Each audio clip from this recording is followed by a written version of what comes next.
Welcome back to Talk About It Tuesday with Monmouth Regional graduate Cayla Brewton, who will be discussing high school and beyond. Hello, everyone. So my name is Cayla Brewton, and I am an alumni from Monmouth Regional. I graduated in 2017.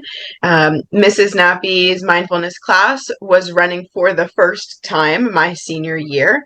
I attended Albright College and studied psychology. And then after that, I went on to get my life coaching certification, my shamanic Reiki attunement.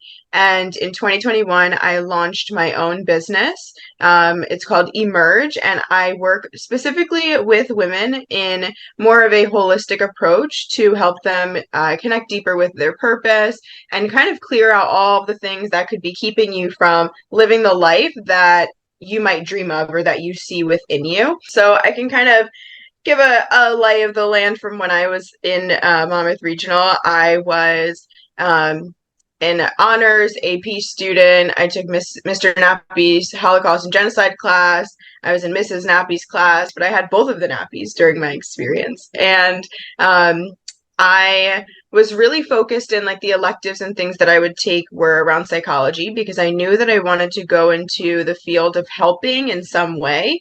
And the work that I aspired to do, I actually started listening to in high school, so around 14, maybe 15 years old, started listening to motivational speakers. So people like Les Brown, Tony Robbins, Eric Thomas, those very powerful male voices you hear in the background of like sports motivational videos, because I was also on the track team. So I was a high jumper. I did the 4x4, 200, 400, a couple different events in track and field for spring and winter.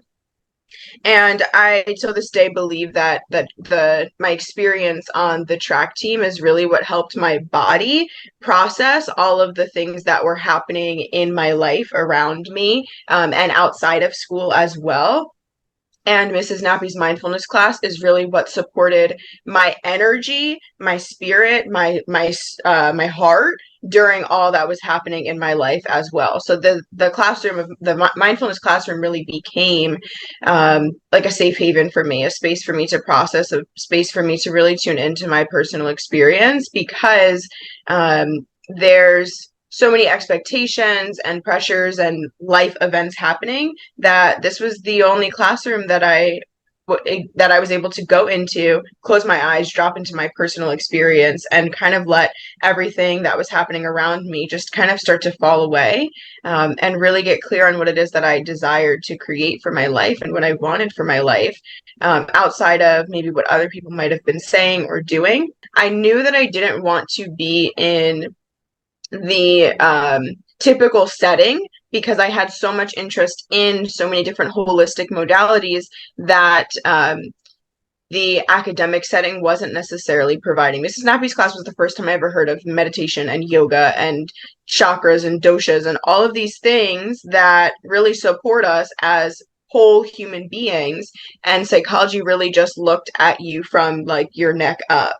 And I knew that your life experiences have to include your whole body experience. So that's where I went on to add different certifications and layers to my degree, so that I can become a well-rounded human being that wants to support other human beings. So if you desire to go into psychology at all or any of the helping fields, it's important that you create opportunity for yourself to be in a position where you can help people as early as you can, whether that is volunteering somewhere or, like me, taking on the role of being an RA. I was able to host workshops and programs for my residents that lived in my building. So that actually allowed me to be like, okay, what do I want to help people with? And what I received from my college experience is not what they put you in an assembly for to tell you that's why you should go to college.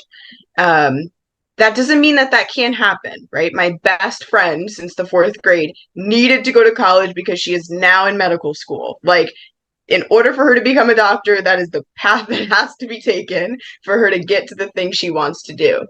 The type of work that I desired to do, people don't even finish high school for. And so my thought process around going to college wasn't because I need the degree, because I need to have it on my resume to certify myself or whatever it might be. My thought process was, if people that don't even finish high school are doing the type of work and having the impact that I see myself having, what would it be like if I did go to college?